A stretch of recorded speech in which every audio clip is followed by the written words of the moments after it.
조태용 전 국정원장이 권창영 종합특검팀에 출석해 조사받고 있습니다. 내란 중요임무 종사 등 피의자 신분입니다. 조 전 원장은 계엄 선포 직후 미국 정보기관에 계엄 선포가 정당했다는 취지의 메시지를 전하려 한 혐의를 받습니다. 종합특검은 국정원이 계엄 선포 다음 날 오전에 국가안보실에서 우방국가의 계엄의 배경을 설명하라는 요청과 함께 대외 설명 자료 문건을 받은 것으로 보고 있습니다. 종합특검은 이와 관련해 홍장원 전 국정원 1차장도 추가 소환해 조사할 가능성도 있습니다. 홍 전 차장은 1차 조사에서 혐의를 강하게 부인했습니다. 한편 조 전 원장은 최근 조은석 내란특검팀이 기소한 1심 재판에서 징역 1년 6개월을 선고받았습니다. 특검은 직무유기와 국정원법 위반, 위증, 허위공문서 작성과 행사 등의 혐의로 징역 7년을 구형했습니다. 하지만 재판부는 위증, 허위공문서 작성과 행사 혐의만 유죄로 판단했습니다. 이에 특검은 사실오인, 법리오해, 양형부당 등을 이유로 항소했습니다. 서울중앙지방법원 형사 32부 재판 시작합니다. 지금 선고 예정인 사건 선고하도록 하겠습니다. 25고와 1613호 사건이고요. 피고인 조태용 씨 나오셨죠? 네. 생년월일 좀 여쭤볼까요? 예. 주거지는 그때 말씀하셨던 주소지하고 등록기준지는 변동 없으시죠? 똑같습니다. 예. 판결 선고하겠습니다. 일단 좀 선고량이 좀 많아서 잠시 앉아서 진행하시죠. 예, 앉으셔도 좋습니다, 피고인. 일단 피고인은 12.3 비상계엄 및 내란 사태와 관련해서 국정원장으로서 국회 정보위원회에 대한 보고 의무를 해태한 직무유기, 그리고 24년 12월 6일부터 10일 사이 기자회견 등 관련 정치관여 행위로 인한 국가정보원법 위반, 그리고 국정원 1차장의 경호처 비화폰 기록 삭제로 인한 증거인멸, 그리고 국회에서의 증언 감정 등에 관한 법률 위반, 허위 공문서 작성 및 동행사, 그리고 헌법재판소에서의 위증, 그리고 25년 2월 20일 홍장원의 동선 관련 CCTV 영상 제공과 관련된 정치 관여 행위로 인한 국가정보원법 위반 혐의로 각 기소되셨습니다. 각 공소 사실에 대한 판단을 공소장 기재 순서에 따라서 하나씩 살펴보도록 하겠습니다. 일단 직무유기와 관련된 공소사실은 피고인은 2024년 12월 3일 밤에 홍장원으로부터 방첩사가 이재명, 한동훈 등 주요 정치인을 체포하는 것을 지원하라 라는 내용의 윤석열의 지시를 보고받아서 윤석열이 방첩사 소속 군인들을 이용해서 주요 정치인들을 영장 없이 임의로 체포함으로써 헌법의 기본질서 등에 대한 중대한 영향을 미치는 상황이 발생할 수 있다라는 사실을 인식하였음에도 지체 없이 이를 국회 정보위에 보고하지 않아서 직무를 유기하였다라는 취지로 기소가 되셨어요. 우선 그날 12월 3일 비상계엄 선포 당일 피고인과 홍장원의 행적을 살펴보면 피고인은 12월 3일 저녁 연락을 받고 20시 55분경 대통령실에 대접견실로 입실을 해서 이미 대접견실에 와 있던 외교부 장관 조태열과 함께 대통령 집무실로 이동을 하였습니다. 그리고 당시 집무실에는 이미 윤석열, 김용현, 한덕수, 박성재, 이상민이 입실해 있는 상황이었습니다. 그리고 피고인과 조태열, 김영호, 이상민, 박성재, 한덕수는 같은 날 21시 10분경까지 집무실 연결 출입문을 통해 대접견실로 나왔고, 그 과정에서 피고인이 손에 소지한 문건을 세로로 2번 접어서 자신의 양복 상의 안주머니에 넣는 장면이 CCTV 영상에 의해서 확인이 돼요.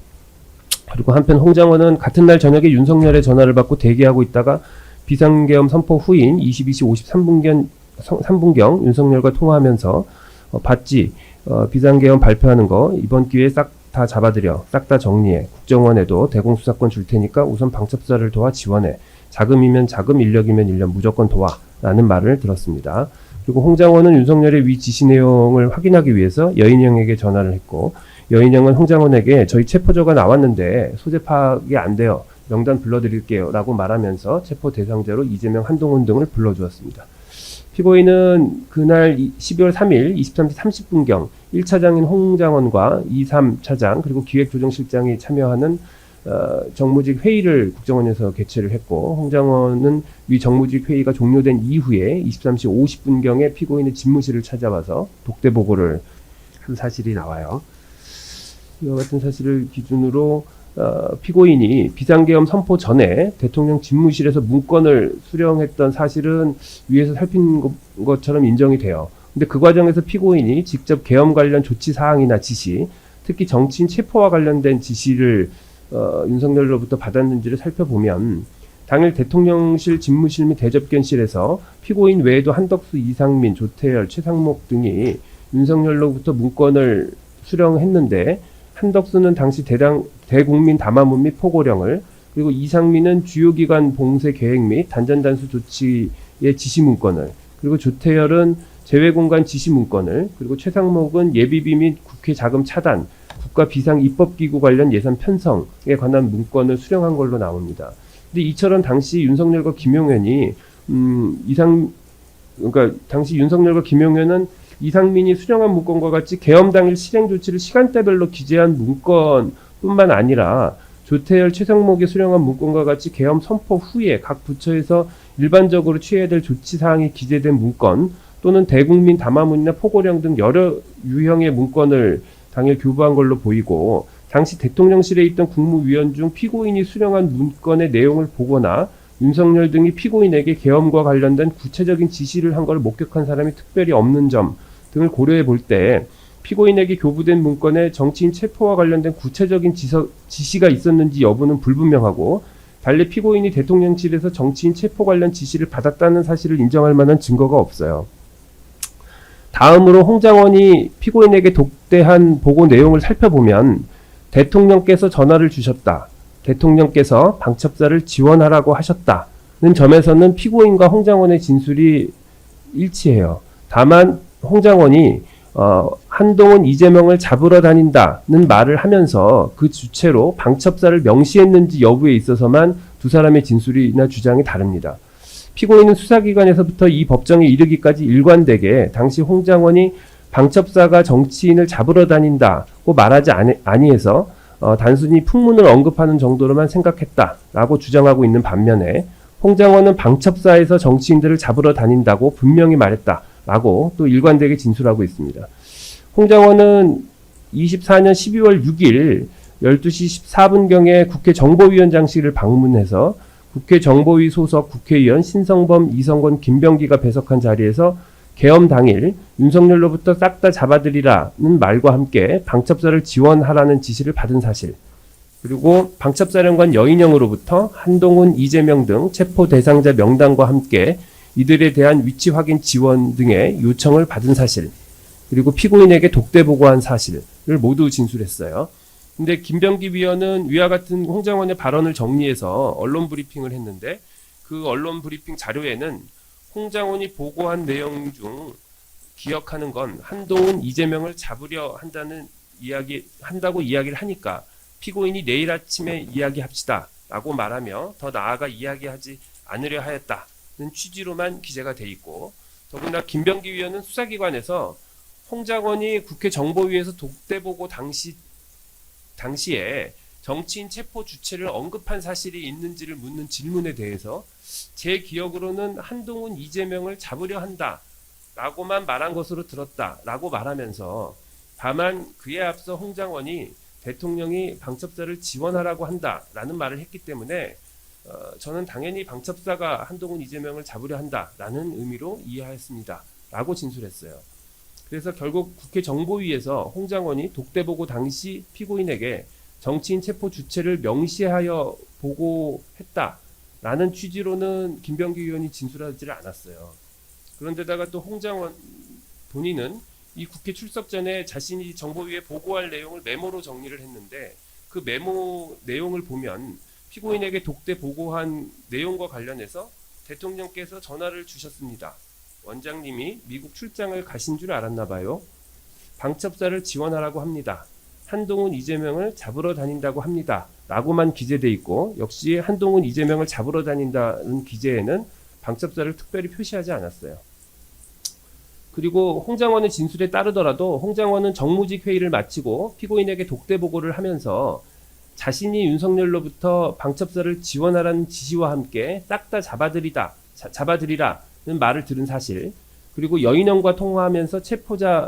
대상자 명단과 함께 위치 확인 지원을 요청받은 사실은 보고한 사실이 없다라고 본인도 진술하고 있고, 이러한 사실들을 종합해보면 홍장원이 피고인에게 독대 보고를 하면서 정치인 체포 주체를 명시적으로 말하지 않고 자신이 이러한 사실을 지득하게 된 경위에 대해서도 모두 보고하지 않은 상황에서 피고인이 홍장원의 독대 보고 내용을 통해서 방첩사 지원 부분을 그러니까 방첩사 지원을 대통령의 지시로 인식한 것에서 더 나아가서 정치인 체포에 관한 대통령 지시가 있었다는 사실까지 인식하였다고 단정하기는 어렵습니다. 이와 같이 피고인이 홍장원으로부터 이재명, 한동훈을 잡으러 다닌다는 보고를 받고 이를 비상계엄 과정에서 발생한 풍문으로 받아들였을 가능성을 배제할 수 없는 이상 이미 계엄이 선포되고 국회 주변 계엄군과 경찰의 출동과 대치 상황이 보도되고 있는 상황에서 당시 피고인에게 국가정보원법 제15조에 따른 국회 보고 의무가 발생하였다라고 보기는 어렵습니다. 그렇다면 이 사건 공소사실은 범죄의 증명이 없는 때에 해당하므로 무죄를 선고합니다. 그리고 24년 10월 6일부터 10일자 국가정보원법 위반의 공소사실 요지는 피고인이 홍장원으로부터 주요 정치인 체포에 관해서 방첩사 지원하라는 윤석열의 지시를 보고받았음에도 홍장원의 진술 내용이 거짓인 것처럼 보이게 만들어 윤석열과 그에 동조하는 국회의원들을 지지하고 윤석열에 대한 탄핵 소추를 반대하는 여론을 조성할 목적으로 12월 6일부터 10일경 사이에 대통령은 국정원에 정치인 체포 지시를 한 적이 없다는 내용의 기자회견 및 인터뷰를 하고 같은 내용의 문자 메시지를 발송하였으며 홍장원으로부터 정치인 체포 관련 보고를 받은 사실이 없고 홍장원의 주장은 사실이 아니다는 허위 내용의 서한문을 국가정보원 전 현직 직원 및 외교부 직원 등에게 발송해서 정치 관여 행위를 하였다라는 것입니다. 근데 이 사건 공소사실은 홍장원에 이어서 그 같은 날 국회 정보위에 참석한 피고인이 회의장을 나가면서 기자들의 질문에 답변하는 과정에서 이루어졌고 12월 7일 KBS 인터뷰는 기자 취재 요청에 의해서 그것을 응하면서 이루어진 것이고 문자 메시지도 위 인터뷰 직후에 국정원 출입 기자들에게 발송된 것이고 그리고 서한문의 경우에는 국정원 직원들 및 국정원 전직 직원 모임인 양지회 구성원 일부 그리고 소수의 피고인 지인들에게 전송된 것으로 홍장원이 밝힌 대통령의 정치인 체포 지시 및 홍장원의 사퇴 경위에 관한 국정원의 입장을 표명하는 것을 주된 내용으로 하고 있습니다. 더구나 피고인은 2024년 12월 6일 오전 홍장원, 한동훈 체포 지시 거부하자 경질이라는 제목의 조선일보 기사가 보도된 이후에 홍장원에게 직접 전화해서 홍장원으로부터 위 기사가 오보다라는 취지의 답변을 들은 사실도 있고 이에 따라서 국정원은 해당 보도가 오보다라는 취지의 프레스 가이드를 배포하기도 하였습니다. 이 오보와 관련된 답변에 대해서 홍장원은 이 법정에서 첫 번째로는 위 조선일보 기사가 윤 대통령이 국정원 1차장에게 한동훈을 체포하라고 지시하였다라고 헤드라인이 나왔는데 대통령이 저한테 한동훈을 체포하라고 지시한 적은 없고 저는 대통령으로부터 싹 잡아들이라는 지시만을 받았기 때문에 그리고 그 후에 방첩사에서 한동훈을 체포하려 한다는 사실을 알았기 때문에 그 조선일보 기사 자체가 팩트가 정확하지 않아서 그 부분에 있어서는 오보라는 취지로 답변을 했고 또 한편으로는 피고인이 그 오보라는 내용을 본인에게 확인하면서 그냥 오보를 하고 넘어가자라는 의도로 그 질문 그렇게 물어보는 것 같아서 그냥 오보라고 답했다라는 취지로 진술한 바가 있어요. 그래서 또한 홍장원은 2024년 12월 4일 피고인에게 그 야당 대표에게 전화할 것을 권유한 사실이 있다고 진술을 홍장원 스스로도 하고 있는데 이는 피고인이 주장하는 홍장원에 대한 면직 재청 사유와도 일치한다는 점에서 홍장원이 대통령 체포 지시를 거부해서 사퇴한 것이 아니다라는 피고인의 입장이 전부 허위라고 치부하기도 좀 어렵습니다. 이와 같은 홍장원의 독대 보고 내용과 계엄 당일 정치인 체포 사실에 관한 피고인의 인식 정도, 홍장원의 면직 경위에 대한 피고인의 주장 내용 등을 종합하여 볼 때 피고인은 홍장원의 국정원의 수장으로서 윤석열이 계엄 선포 과정에서 국가정보원이 정치인 체포 지시를 받았는지 여부에 대한 의혹을 해명하고 국가정보원 내 어수선한 분위기를 수습하는 한편 조직의 안정을 기하기 위해서 이 사건 기자회견, 인터뷰, 문자메시지 발송, 서한문 배포 등을 한 것으로 보이고 피고인이 배포한 내용들이 윤석열이 주장하는 일부 내용에 부합한다는 사정만으로 피고인이 국정원법에서 금지하고 있는 정치관여 행위를 하였다라고 단정하기는 어렵고 달리 이를 인정할 증거가 없습니다. 그래서 이 부분 공소사실도 모두 무죄로 판단합니다. 다음으로 증거인멸의 공소사실은 피고인이 24년 12월 6일 경호처장에게 허위로 홍장원이 소재 파악에 앉아서 비화폰 해소가 불가능할 것 같다는 취지로 말해서 경호처장으로 하여금 보안사고를 빌미로 윤석열의 내란 관련 증거 이미 명백한 홍장원의 비화폰에 저장된 전자정보를 삭제하도록 해서 증거를 인멸했다라는 것입니다. 이 부분을 살펴보면 홍장원이 24년 12월 6일 국회 정보위에서 대통령의 비화폰 아이디 및 통화 내역이 드러나는 비화폰 화면을 제시를 했고, 이게 촬영된 화면이 언론을 통해 배포됨으로써 결국은 국정원과 경호처 입장에서는 암호자재의 촬영을 금지하는 보안 업무 규정이 이 사건에서 위배가 됐고, 동시에 상급 비밀인 대통령 비화폰 아이디 누설이 있었다. 그래서 보안사고에 해당된다라고 해석될 여지가 있었어요. 그리고 피고인은 12월 6일 정보위 보고가 끝나고 나서 국정원 실무진으로부터 경호처가 홍장원에게 지급한 비화폰 화면이 언론에 노출됐기 때문에 경호처에 알려주겠다라는 보고를 받고 경호처에 통지할 것을 지시했고, 홍장원의 경호처 비화폰에 대한 보안 조치는 비화폰 화면 유출에 따른 보안 조치를 검토하라는 국정원의 통지에 따라서 국정원이 결정해서 이루어진 것입니다. 그리고 한편 이 사건 공소사실은 피고인이 경호처장에게 홍장원 소재가 파악이 안 된다는 허위 정보를 제공한 것을 전제로 하고 있는데, 홍장원도 당시 국회로 가는 도중에 정보위 보고 내용을 정리하기 위해서 전화를 받지 않았던 때가 있었다라고 진술하고 있고, 그 보좌관도 당일 감찰실 직원들이 홍장원의 소재를 물어보기에 위치를 알려주는 것이 부적절하다는 생각이 들어서 외부에 계신다 정도로만 답변을 했고, 또 저도 몰라요 라는 식으로 답변했을 수도 있다 라는 취지로 진술하고 있으며, 수사기관 등에서 국회 정보위원회 보고 이후에 홍장원의 소재가 파악되지 않는 것으로 알고 있었다라고 진술한 국정원 직원들이 다수 있는 점 등을 고려해보면, 피고인이 박종준에게 허위로 홍장원의 소재가 파악되지 않는다라고 거짓으로 말했다고 단정하기도 어렵습니다. 더군다나 당시 경호처장인 박종준은 경호처 실무진으로부터 홍장원의 경호처 비화폰에 대해서 보안 조치가 필요하다는 보고를 받고 피고인과 통화를 하였고, 피고인으로부터 국정원에서도 홍장원의 소재가 파악되지 않는다는 사실을 전달받은 상황에서 피고인과 홍장원 비화폰에 대한 보안 조치 필요성을 논의했을 뿐이고, 달리 보안 조치를 빌미로 홍장원의 통화 내역을 삭제하려고 공모했다라고 하는 정황들을 입증할 수 있는 증거도 찾아보기가 어려워요. 그렇다면 이 사건 증거인멸에 대한 공소 사실도 범죄의 증명이 없는 때에 해당하는 것으로 판단합니다. 다음으로 국회에서의 증언 감정에 관한 법률 위반의 공소 사실은 피고인이 25년 1월 22일 내란국조특위에서 홍장원으로부터 대통령의 정치인 체포 지시 관련 보고를 받은 적이 없다는 취지로 허위 증언을 했다는 것이고, 그리고 허위 공문서 작성 및 동항사의 경우는 25년 1월 24일 내란국조특위 위원이 국정조사 자료 요구를 한 것에 대한 답변 과정에서 윤석열로부터 계엄 관련 문건을 수령한 사실 및 윤석열이 외교부 장관에게 문건을 전달하는 장면을 목격한 사실, 그리고 행안부 장관이 계엄 관련 지시 문건을 자켓에서 꺼내서 읽는 장면, 그리고 윤석열이 기획재정부 장관에게 문건을 전달하는 장면을 목격한 사실이 없다라고 허위로 답변서에 기재해서 허위 공문서를 작성하고 이를 행사했다는 것입니다. 그리고 또 위증 같은 경우는 보면 피고인이 25년 2월 13일 윤석열 대통령 탄핵 사건에서 증언을 하면서 24년 3월 말에서 4월 초 삼청동 안가 회동에서 윤석열이 비상한 조치를 언급한 사실을 들은 적이 없고, 대통령 집무실 계엄 당일 대통령 집무실 원탁 탁자에 놓인 비상계엄 관련 종이를 본 사실, 또 피고인이 윤석열 김용현으로부터 비상계엄 관련 문건을 받은 사실, 그리고 또 당일 비상계엄 선포문을 보거나 김용현이 다른 국무위원들에게 비상계엄 선포문 서류를 전달하는 사실을 전달하는 장면을 목격한 사실, 그리고 홍장원이 방첩사에서 정치인 체포할 것이다 라고 보고한 사실에 관해서 전부 위증을 했다는 취지로 기소가 되셨어요. 우선 피고인이 2024년 12월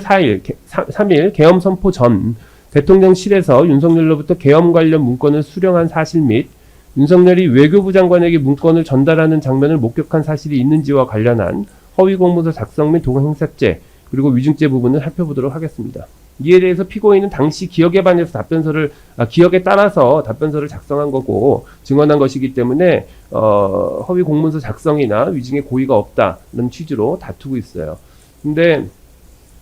대통령실 내 대접견실 CCTV 영상에 의하면 피고인이 2024년 12월 3일 대통령실에 도착해서 대접견실과 집무실을 순차로 이동한 사실하고 집무실에서 대접견실로 이동하는 과정에서 손에 소지한 문건을 세로로 2번 접어 자신의 양복 상의 안주머니에 넣은 사실이 각 인정되고, 근데 피고인은 이와 관련해서 기억이 나지 않는다는 취지로 답변을 유보한 게 아니라 단정적으로 문건을 수령한 사실이 없다라고 답변을 하였고, 위 답변서 및 증언 시점 그리고 피고인이 계엄 당일 대통령실로 가서 그 집무실에서 소수의 국무위원들과 모이게 된 것이 매우 이례적인 상황이라는 점, 그리고 조태열의 경우 피고인과 함께 대통령 집무실로 함께 입장한 점 등을 종합해 볼 때 피고인이 계엄 당일 대통령 집무실에서 계엄 관련 문건을 수령한 사실과 조태열이 윤석열로부터 계엄 관련 문건을 대통령 집무실에서 수령한 것을 목격한 사실이 있고 피고인도 이를 기억하고 있었다고 봄이 상당합니다. 그래서 따라서 피고인의 위 주장은 받아들이지 않고 이 부분은 모두 유죄로 인정합니다. 다음으로 피고인이 홍장원으로부터 방첩사가 정치인을 체포하려 한다는 보고를 받았는지와 관련해서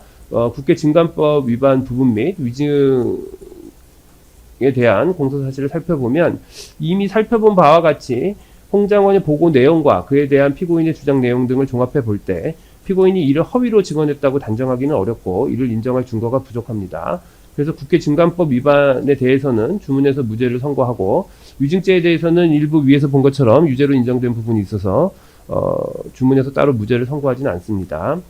그리고 한편으로 피고인이 행안부 장관이 계엄 관련 지시문건을 상의에서 꺼내 읽는 장면, 그리고 윤석열이 대접견실에서 기획재정부 장관에게 문건을 전달하는 장면, 대통령실 집무실 원탁에서 비상계엄 관련 종이 및 비상계엄 선포문을 보거나 김용현이 다른 국무위원들에게 비상계엄 선포문 등 서류를 전달하는 장면을 목격한 사실이 없다는 취지로 답변한 부분과 관련한 허위공문서 작성 및 도구 행사, 위증 부분을 살펴보면 피고인은 행안부 장관보다 대통령실에 늦게 도착한 관계로 대통령 집무실에서 행안부 장관에게 문건이 교부되는 장면을 볼 수 없었을 가능성이 있고 대접견실로 이동한 이후에는 피고인이 앉아있던 위치나 기타 대접견실 상황 등에 비추어 피고인이 이상민 장관이 자켓 상의에서 문건을 꺼내 읽었는지를 보았다고 단정하기도 어려우며 그리고 윤석열이 최상목 장관에게 문건을 건네줄 당시에도 피고인이 이를 보았다고 단정하기가 어렵습니다. 이와 관련해서 송민용, 김영호 장관 등도 윤석열이 최상목에게 문건을 건넨 장면을 보지 못했다고 진술하고 있을 뿐만 아니라 집무실 탁자에 놓인 종이나 비상계엄 선포문을 보거나 김용현이 다른 국무위원들에게 선포문을 전달한 장면 등과 관련해서 다른 국무위원들도 명확하게 진술하지 못하고 있는 점 등을 비춰보면 검사가 제출한 증거만으로는 피고인이 이런 장면을 목격했다는 사실이 충분히 입증되었다고 보기에 부족합니다. 그래서 이 부분도 무죄로 판단을 하되 다만 일부 허위공문서 작성 및 동행사죄, 위증죄가 유죄로 인정됐기 때문에 이것도 역시 주문에서 따로 무죄를 선고하지 않습니다. 그리고 마지막으로 24년 3월 말부터 4월 초 삼청동 안가회동 관련된 윤석열의 비상한 조치 등 언급과 관련된 위증 부분을 보면 피고인과 함께 이 회동에 참석했던 신원식과 여인영은 수사기관 및 이 법정에서 일관되게 윤석열이 비상한 조치를 언급했고 피고인도 이에 대해서 부정적인 의견을 피력한 사실이 있다라고 진술을 하고 있어요. 근데 지금 이 사건 증언은 위 안가회동이 있고 약 1년이 경과한 시점에서 이루어졌고 윤석열은 이와 같은 얘기를 안가회동 후반부에서 비상한 조치 등을 언급하면서 이야기한 것 같은데 위 회동에서 신원식, 김용현을 제외한 다른 참석자들은 여러 차례 술을 마셨고 위 회담이 끝날 무렵에는 피고인은 만취해 있었던 걸로 보여요. 그리고 피고인은 대통령의 군과 관련한 비상한 조치를 언급할 때 국방부 장관이던 신원식, 군인인 여인영과 달리 이를 받아들였을 가능성도 있기 때문에 이런 점 등을 종합해보면 위 안가 회동에서 윤석열이 비상한 조치를 언급한 사실에 대해서 이를 기억하지 못한다라는 피고인의 증언이 기억에 명시적으로 반하는 허위 진술이라고 단정하기는 어렵습니다. 그래서 이 부분 위증 부분도 역시 무죄로 판단을 하되 다만 그 위증죄는 일부 유죄로 인정되기 때문에 그 부분도 역시 주문에서 무죄를 선고하지 않습니다. 그리고 마지막으로 25년 2월 20일자 국가정보원법 위반의 공소 사실은 피고인은 윤석열의 주요 정치인 체포 지시와 관련된 홍장원의 진술 내용이 거짓인 것처럼 보이게 만들어 윤석열과 그에 동조하는 국민의힘 국회의원을 지지하고 탄핵에 반대하는 여론을 조성할 목적으로 2월 20일 국민의힘 국회의원들에게 CCTV 영상을 제공해서 정치관여 행위를 했다는 것이에요. 근데 살펴보면 피고인이 위 그 홍장원의 동선과 관련된 CCTV 영상을 확인하기 전날인 25년 2월 6일 국민의힘 국회의원인 윤상현, 유용은, 성일종 등과 통화한 사실, 그리고 이 CCTV 영상 내용을 확인한 이후인 2월 12일 11시 04분경 그리고 11시 13분경 성일종 의원과 통화하고 CCTV 영상에 대한 빈익 처리가 완료된 후인 2월 18일 18시 10분경 국민의힘 소속 신성범 의원과 각각 통화한 사실, 그리고 이 CCTV 영상 제출 요구가 내란 국조특위에서 있을 무렵에 국정원 직원들이 내란 국조특위 소속 한기호 의원 보좌관들과 여러 차례 통화한 사실 등이 있어서 피고인이 국민의힘 국회의원들로 하여금 사용하도록 하기 위해서 이 CCTV 영상을 확인하고 제공한 것이 아닌가 하는 의심이 드는 것은 사실이에요. 그렇지만 피고인은 위 윤상현, 유용현, 성일종으로부터 이 사건 CCTV 영상 확인 제안을 받은 사실이 없다라고 진술하고 있고, 윤상현도 수사기관에서 당시 홍장원 전 1차장의 국가정보원 공작금 횡령 의혹, 김병기 의원 아들 우크라이나 파견 동행 의혹, 그리고 박지원 의원과의 친분을 이용한 인사청탁 의혹 등이 있어서 국민의힘 입장에서 홍장원이 민주당 측과 모종의 커넥션이 있는 것이 아닌가라는 생각이 들어서 이러한 사실관계를 확인하기 위해서 피고인에게 연락한 것일 뿐이고 CCTV 영상 열람을 제안한 사실이 없다라고 진술을 하고 있고, 또 다른 국회의원들과 피고인이 어떤 통화 내용을 했는지에 대해서 객관적으로 그것을 확인한 증거들은 아무것도 제출된 게 없어요. 그리고 피고인은 2025년 2월 12일 통화와 관련해서 또 당시 성일종 국회의원이 대정부 질문과 관련된 질문 내용에 틀린 게 있는지 확인하기 위해서 저에게 연락을 한 것으로 기억하고 있다. 신성범 위원은 정보위 위원장인데 정보위원회와 관련된 사항으로 통화한 것으로 생각된다 라고 진술을 하고 있고, 또 달리 피고인이 이 위 국회의원들과 통화한 내용을 확인할 수 있는 다른 자료들은 아무것도 제출된 게 없습니다. 그리고 내란 국조특위 CCTV 영상 자료 제출 요구가 국정원에 도달할 무렵 국정원 직원들이 CCTV 영상 제출을 의뢰한 한기호 의원 측 보좌관들과 연락을 주고받은 사실이 있다고 하더라도 당시 국정원 직원들은 이 영상 제출 기간을 조율하기 위해서 의사연락을 했던 것으로 보이고, 그 밖에 피고인 또는 국정원 직원들이 내란 국조특위 국민의힘 위원들과 CCTV 영상을 이용해서 홍장원의 진술이 거짓이라는 취지의 기자회견을 개최하려고 논의를 했거나 이를 예상할 수 있었다 라는 것을 추단할 만한 다른 아무런 증거가 없습니다. 더군다나 CCTV 영상은 내란 국조특위 자료 제출 요구에 의해서 국가정보원이 제출한 것으로 당시 그 내란 국조특위 소속 여당 및 야당 의원들에게 동일하게 제공이 됐어요. 또한 피고인이 2025년 2월 13일 헌법재판소에 출석해서 홍장원의 동선이 홍장원의 진술과 맞지 않는다고 증언하면서 CCTV 영상을 언급했기 때문에 헌법재판소나 국회 등 외부 기관으로부터 해당 영상의 제출 요구가 예상되던 시점이었고, 외부기관의 공식적인 자료 요청이 없는 상황에서도 이와 같은 자료 제출 요구가 예상되는 상황에서 시일이 소요되는 보완성 검토를 먼저 진행을 하고 그리고 또 국회에서 국회에 해당 영상을 이메일로 발송하면서 그 이메일 발송과 관련된 보완성 검토를 사후적으로 했다라는 이런 절차적인 사정만 가지고 피고인에게 정치관여 의도가 있다고 단정하기도 어렵습니다. 이처럼 피고인이 국조특위 요구에 따라서 CCTV 영상을 제출한 것에서 더 나아가서 피고인이 정치관여 의도 하에 CCTV 영상을 제출하였다는 사실을 인정할 만한 증거가 부족한 상황에서 국민의힘 국회의원들이 내란 국조특위를 통해서 확보한 CCTV 영상을 이용해서 기자회견을 하고 이로 인해서 윤석열 및 국민의힘에 대한 지지율 상승의 결과가 발생하였다는 결과만 가지고 피고인에 대한 이 부분 공소 사실이 다 입증되었다고 보기는 어렵기 때문에 이 부분 공소 사실도 역시 범죄의 증명이 없는 때에 해당하여 무죄를 선고합니다. 피고인에 대해서 유죄로 인정된 계엄 관련 문건 수령 및 외교부 장관 문건 수령 관련 허위 공문서 작성 및 동행 행사죄 그리고 위증죄에 관련된 양형의 이유를 살펴보겠습니다. 국회에서는 윤석열의 비상계엄 선포와 관련하여 국민적 의혹을 해소하고자 국정조사를 실시한 것으로 국정원장은 피고인으로서는 국회의 질의에 대해 최대한 성실히 사실대로 답변하여 국민적 의혹을 해소하고 그 과정에서 잘못이 있었다면 국민들의 비판을 겸허히 받아들이고 반성하는 책임 있는 자세를 보였어야 함에도 공직자의 본분을 망각한 채 자신의 책임을 축소하고자 허위 내용의 답변서를 작성하고 이를 국회에 제출함으로써 허위 공문서를 작성하고 이를 행사하였고, 나아가서 윤석열에 대한 탄핵 사건의 증인으로 출석하여 윤석열 등으로부터 계엄 관련 문건을 받은 사실이 없다는 취지로 위증을 하여 선서한 증인으로서의 의무를 저버리고 헌법재판소가 대통령 탄핵 여부를 판단하는 것을 방해하기도 하였습니다. 이처럼 피고인이 국정조사 기능 및 헌법재판소의 탄핵 심리를 어렵게 함과 동시에 자신의 의무와 책임을 벗어나는 데 급급한 태도를 보였다는 점에서 피고인의 죄질은 가볍지 않습니다.